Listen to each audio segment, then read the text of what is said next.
اقرأ باسم ربك الذي خلق خلق الإنسان من علق بسم اللہ الرحمن الرحیم الحمد للہ رب العالمین والعاقبۃ للمتقین والصلاة والسلام على سید الانبیاء والمرسلین سیدنا وحبیبنا وحبیب رب العالمین محمد وعلى آلہ واصحابہ ومن ہدى بہدیہ الى یوم الدین. قال الله تبارك وتعالى في كلامه المجيد والفرقان الحميد. أعوذ بالله من الشيطان الرجيم. بسم الله الرحمن الرحيم. ما آتاكم الرسول فخذوه وما نهاكم عنه فانتهوا واتقوا الله إن الله شديد العقاب. وقال الله تبارك وتعالى وأطيعوا الله والرسول لعلكم ترحمون. آمنت بالله صدق الله مولانا العلي العظيم وصدق رسوله النبي الأمي الكريم ونحن على ذلك لمن الشاهدين والشاكرين والحمد لله رب العالمين.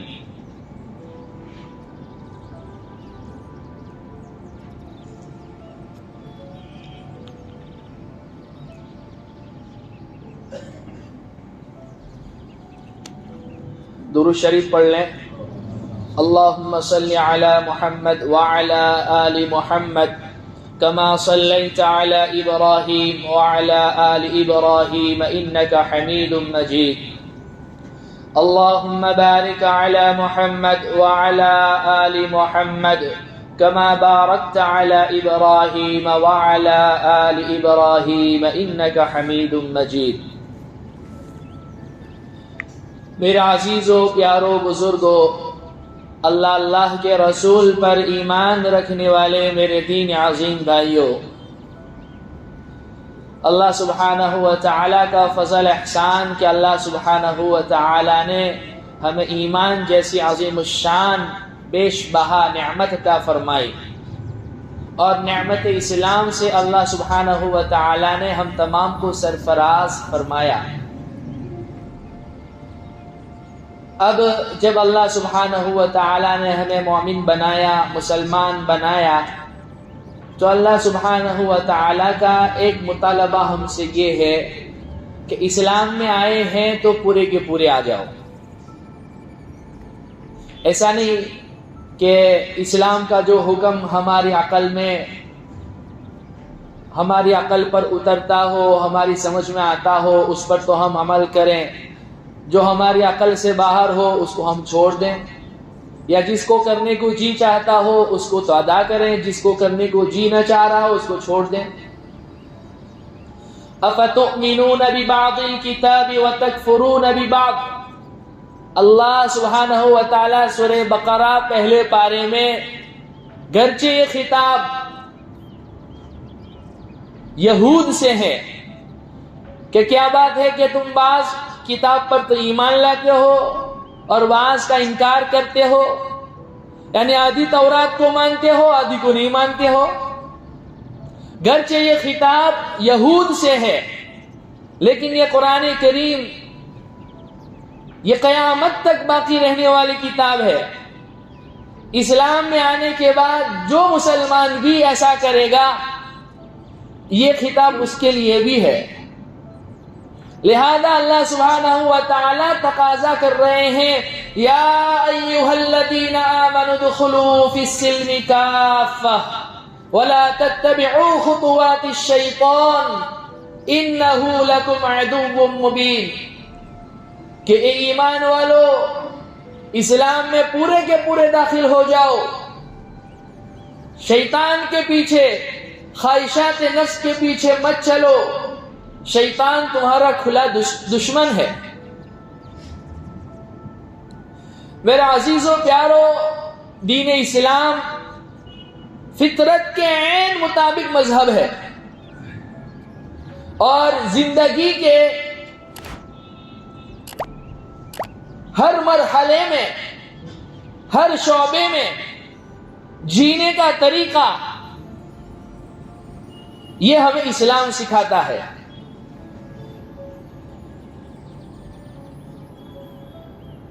ایک انسان دنیا میں آتا ہے تو بہت سارے مرحلوں سے وہ گزرتا ہے۔ جب جوانی کا اس کا مرحلہ آتا ہے، پھر شادی بیاہ کا مسئلہ آتا ہے، وہ نکاح کرتا ہے، شادی کرتا ہے، تو اس موقع پر دیکھا جاتا ہے کہ ہمارے اندر کئی ساری غلط رسمیں جو اسلام نے ہمیں نہیں دی، اللہ کے نبی نے ہمیں نہیں دی، اللہ نے جس کے کرنے کا حکم نہیں دیا، وہ رسومات، وہ بدعات اور وہ خرافات ہمارے اندر پائی جاتی ہے۔ میرا آج کا موضوع کچھ اور ہی تھا،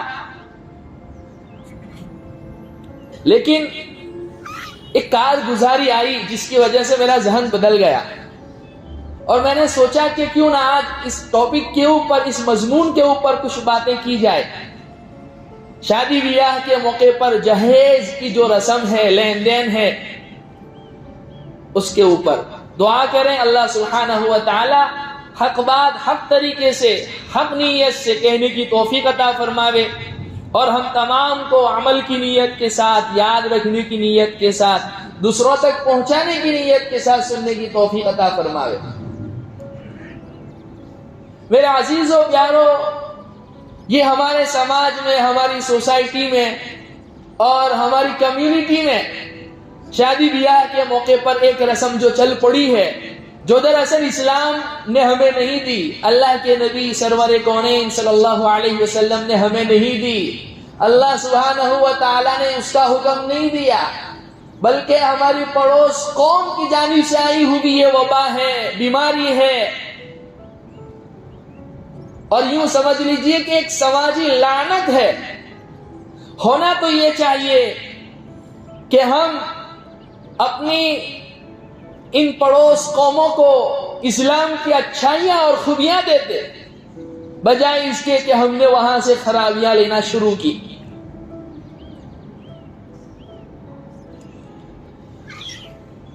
اسلام میں اس کا کوئی تصور نہیں ہے، اور شادی کوئی ایسا ایشو نہیں ہے، کوئی ایسا موضوع نہیں ہے کہ اسلام نے اس کو بہت مشکل بنا کر پیش کیا ہو۔ بہت آسان چیز تھی جس کو آج ہم نے لاکھوں کروڑوں روپیوں کی چیز بنا دیا۔ بہت آسان چیز تھی۔ دو چیزیں اس میں فرض، ایجاب و قبول، میاں بیوی کا ایگریمنٹ، اور مجلس کے دو گواہ۔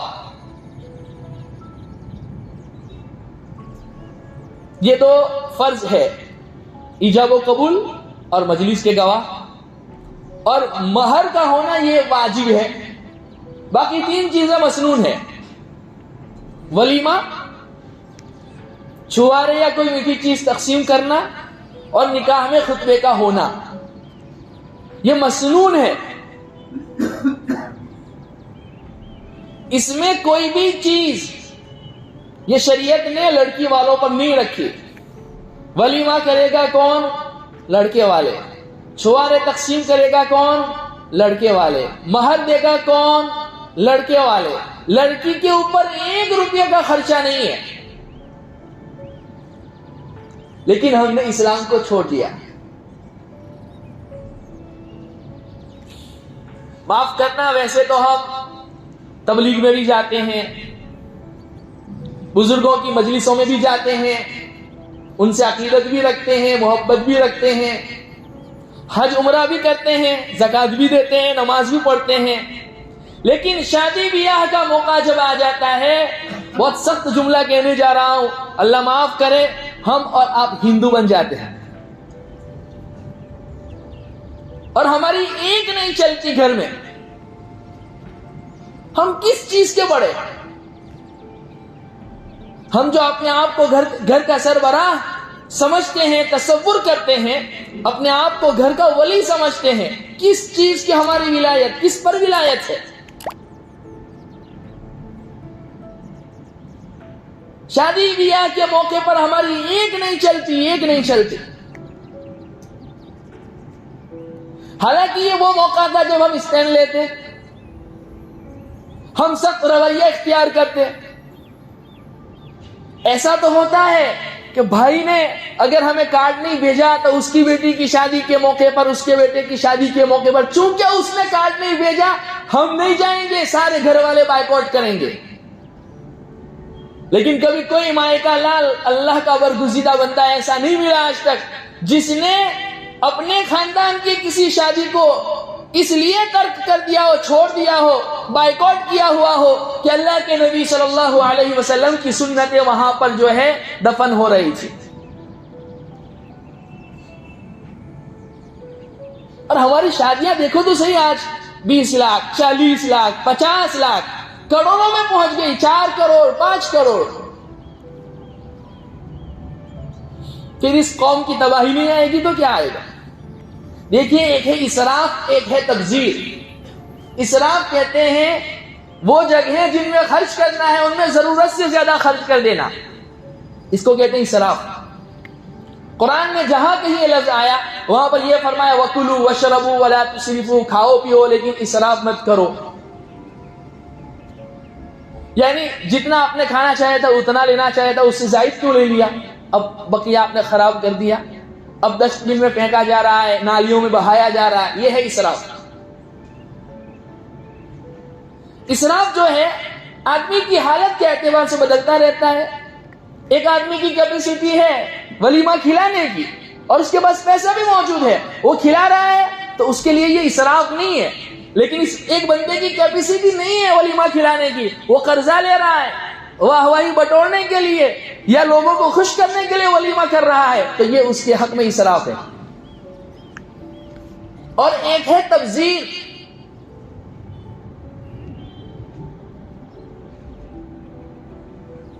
گناہ کے کاموں میں, معصیت کے کاموں میں جہاں خرچ نہیں کرنا ہے وہاں پر خرچ کرنا, اس کو کہتے ہیں تبذیر. اور اس کے لیے قرآن نے لفظ استعمال فرمایا ان المبذرین کانوا اخوان الشیاطین. تبذیر کرنے والے یہ شیطان کے بھائی ہیں, انہیں شیطان کا بھائی کہا گیا. تو اسراف بھی نہیں ہونا چاہیے, تبذیر بھی نہیں ہونی چاہیے. اور آج یہ جتنی شادیاں ہم نے مہنگی کر دی, زینا اتنا ہی سستا ہو گیا. شادیاں جتنی سستی ہوگی زینا اتنا مہنگا ہوگا. سادگی کے ساتھ نکاح تو ہونا چاہیے. ان اعظم النکاح برکتا ایسرہ مؤونہ, میرے نبی نے فرمایا بطور برکت کے بہترین نکاح وہ ہے جس میں خرچہ کم ہو.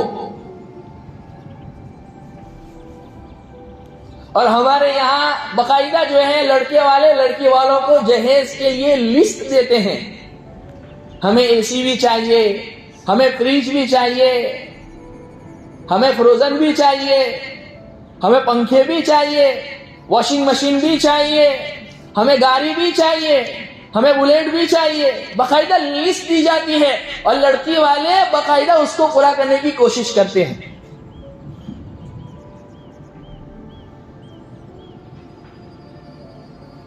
اور بعض جاہل قسم کے لوگ دلیل دیتے ہیں کہ اللہ کے نبی نے بھی تو جہیز دیا تھا اپنی بیٹی فاطمہ کو.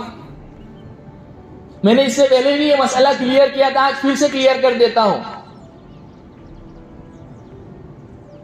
دیکھیے حضرت علی رضی اللہ عنہ کا جب نکاح ہوا ہے تو یہاں پر مسئلہ کیا ہے کہ حضرت فاطمہ رضی اللہ عنہا کے آپ علیہ الصلوۃ والسلام والد بھی ہے ولی بھی ہے, اور ایک طرف حضرت علی کے آپ ولی بھی تھے. حضرت علی تو بچپن سے ہی اللہ کے پاس صلی اللہ علیہ وسلم کے پاس آ گئے تھے.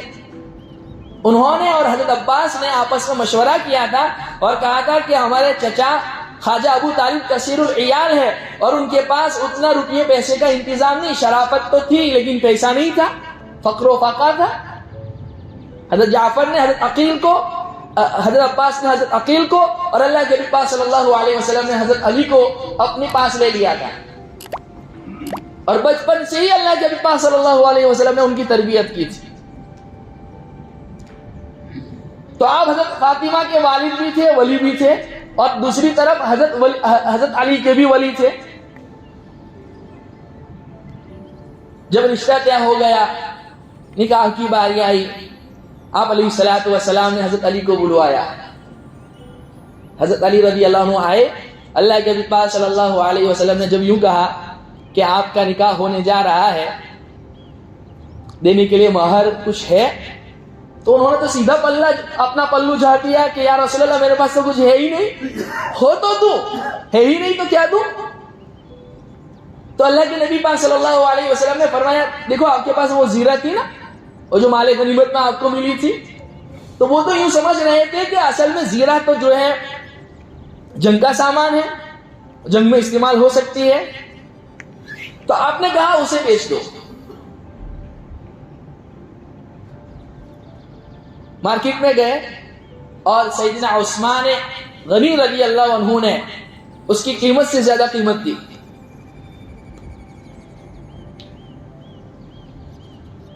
حالانکہ اس وقت وہ ان کو پیسہ دے سکتے تھے, لیکن وہ جانتے تھے حضرت علی رضی اللہ عنہ کی غیرت کو. میں آپ کو دینے کے طریقے بتلاتا ہوں. آج کل ہم جو ہے نا 10 روپے بھی دیتے ہیں تو سیلفی کھنچوا کے دیتے ہیں. دینے کے طریقے بہت ہیں. حضرت عثمان غنی رضی اللہ عنہ نے اس کو پیسوں سے خریدا اور پھر بعد میں وہی زیرہ ان کو گفٹ بھی کر دی کہ آپ ہی کے لیے زیادہ مناسب ہے. اور وہ جو پیسے آئے, اللہ کے حبیب پاک صلی اللہ علیہ وسلم نے کچھ تو اپنے گھر میں بھیجے کہ فاطمہ کے لیے تیاری ہو, اس کے لیے جوڑے کا انتظام ہو, سجنے سورنے کا انتظام ہو. اور کچھ پیسوں سے اللہ کے نبی پاک صلی اللہ علیہ وسلم نے جو ہے 2 تکیے اور ایک گدا اور ایک مشکیزہ, اور یہ کس چیز کا تھا؟ یہ ساری چیزیں جو ہے وہ کھجور کے پتوں وغیرہ کی بنی ہوئی تھی. اللہ کے نبی پاک صلی اللہ علیہ وسلم نے ان سے کہا کہ یہ جو ہے نا آپ اپنی ضروریات میں استعمال کریں. اللہ کے نبی نے اپنی جیب سے 1 روپیہ نہیں دیا. وہ جو جن پیسوں سے آپ نے انتظام کیا تھا وہ آپ کی زیرہ کے پیسے تھے, جو مہر کے پیسے تھے. آپ نے فرمایا مہر تو دینا پڑے گا, تو زیرہ بیچی اور اس کے ذریعے آپ نے مہر دیا. ان کے پاس تو گھر بھی نہیں تھا. حضرت علی کا علم میں بہت اونچا مقام تھا, لیکن روپیہ پیسہ کچھ نہیں تھا. یہ تمام اصحاب صفہ والے ابو ہریرہ, عبداللہ ابن مسعود, سیدنا علی رضی اللہ عنہ اس لیے فرماتے تھے کہ رضینا قسمت الجبار فینا لنا علم وللجہال مال, کہ ہم اللہ رب العزت کی تقسیم پر راضی ہو گئے. کیا تقسیم؟ کیا اس نے جو ہے اپنے کچھ کم علم لوگوں کو, بندوں کو تو جو ہے پیسہ دیا اور ہمیں علم دیا. فإن العلم يفنى فإن المال يفنى عن قريب وإن العلم يبقى لا يزال, کہ مال تو عن قریب ختم ہو جائے گا, آج ہاتھ میں کل نہیں ہے, اور علم ایسی چیز ہے جو باقی رہنے والی ہے, ختم نہیں ہونے والی. غریب قسم کے صحابہ میں سے تھے حضرت علی رضی اللہ عنہ. تو اللہ کے حبیب پاک صلی اللہ علیہ وسلم نے, آپ کی ایک بیٹی تو نہیں تھی حضرت فاطمہ رضی اللہ عنہا, آپ علیہ الصلوۃ والسلام کو طبعی طور پر فطرتاً حضرت فاطمہ سے زیادہ محبت تھی, لیکن اس کا مطلب یہ نہیں ہے کہ بقیہ بچیوں سے آپ کو محبت نہیں تھی. آپ کے بارے میں کیسے تصور کیا جا سکتا ہے کہ آپ ناانصافی کر سکتے ہیں؟ یہی وجہ ہے کہ علماء فرماتے ہیں کہ آدمی کثیر العیال ہو اور اس میں سے کوئی بچہ یا بیٹی جس سے انسان کو فطرتاً زیادہ محبت ہو, تو اس پر فخر نہیں ہے, یہ انسان کے بس میں نہیں ہے. کبھی ایسا ہوتا ہے کہ بڑا بچہ بہت محبوب ہوتا ہے, کبھی ایسا ہوتا ہے چھوٹا بچہ بہت محبوب ہوتا ہے. تو حضرت فاطمہ رضی اللہ عنہا سے بے انتہا محبت تھی, آپ کے جگر کا ٹکڑا, اور کیا کیا فضائل ان کے بارے میں آپ نے ارشاد فرمائے. لیکن ان کے علاوہ اور بھی آپ کی 3 بیٹیاں تھیں. چلیے ایک بیٹی ایسی ہے جن کا نکاح مکہ میں ہوا اور غالباً نبوت کا ظہور ہونے سے پہلے ہوا,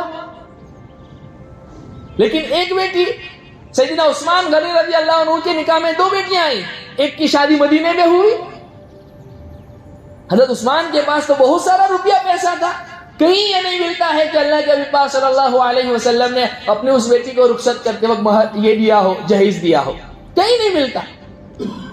آپ کو ایک عجیب بات بتلاؤں، عربوں میں جہیز کا تصور ہی نہیں ہے. یعنی جہیز کا لفظ، اس کا کوئی مترادف متبادل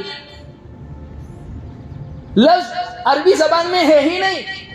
اگر ان کو ہماری یہ رسم سمجھانی ہو تو باقاعدہ جو ہے 10-15 الفاظ کو جوڑ کے باقاعدہ مضمون بنا کے ان کو سمجھانا پڑتا ہے. جہیز کا کوئی الٹرنیٹ ورڈ عربی زبان میں ہے ہی نہیں.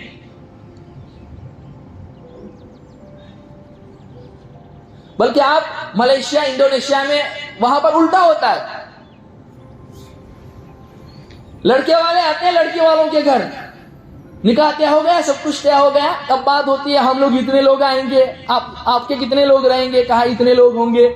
خرچہ کتنا ہوگا؟ فار ایگزامپل 1 لاکھ روپے. وہ لوگ 1,10,000 روپے کا چیک دیتے ہیں کہ آپ نے کوئی خرچہ نہیں کرنا ہے، خرچہ ہمارا ہوگا، صرف آپ نے انتظام کرنا ہے. ہونا یہ چاہیے. اور ہمارے یہاں کیا ہوتا ہے؟ بھیک مانگتے ہیں. بھیک باہر جو کٹورے لے کر پھر رہے ہوتے ہیں نا، ان کو تو ہم برا سمجھتے ہیں، لیکن یہ مہذب قسم کے بھکاریوں کو ہم بھکاری نہیں سمجھتے جو مطالبہ کرتے ہیں. تو ہونا تو یہ چاہیے کہ ہمارے مطالبہ کیے بغیر بھی اگر انہوں نے دیا ہو تو وہ بھی ہم ایکسپٹ نہ کریں. یہ اعلیٰ تقاضا ہے. ورنہ یہ کہ کوئی انسان اپنی بیٹی کو اپنی خوشی سے کچھ دینا چاہے تو وہ ہبہ ہے، وہ گفٹ ہے، وہ اپنے اعتبار سے دے، جو دینا چاہے وہ دے، اپنی بیٹی کو دے.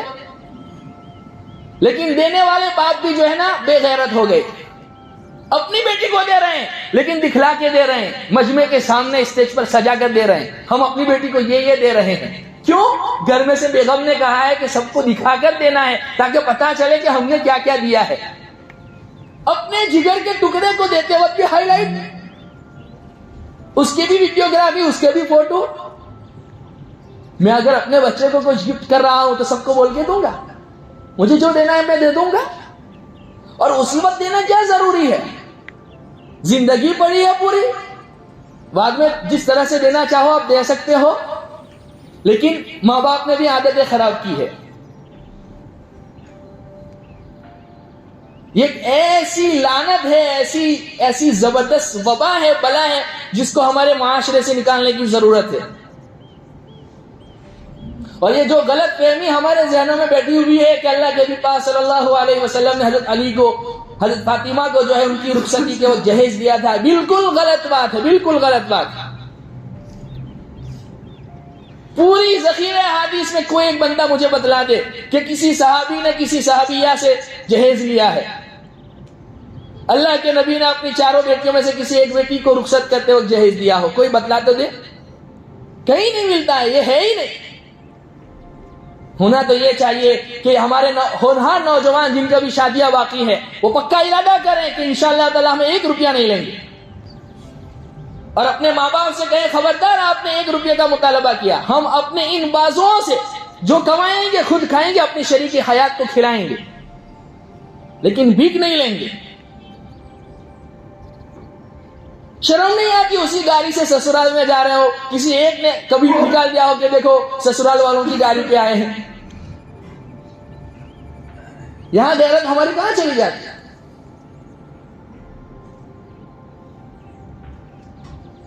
اللہ نے مرد کو چیلنج دیا ہے، مرد کو مرد بنایا ہی اس لیے ہے. کیوں اس کا درجہ عورت سے بڑھا ہوا ہے؟ کہ اس کے نان نفقے کا، اس کے رہنے کا، اس کی ساری ذمہ داری تیرے اوپر ہے. اس کو ذمہ دار بنایا ہے گھر کا. اور جب حقوق کی باری آئے تب یوں کہتے ہیں کہ نہیں عورتوں سے ہم جو ہے مرد حضرات افضل ہیں. تو افضلیت کا ثبوت ہی پیش کرو.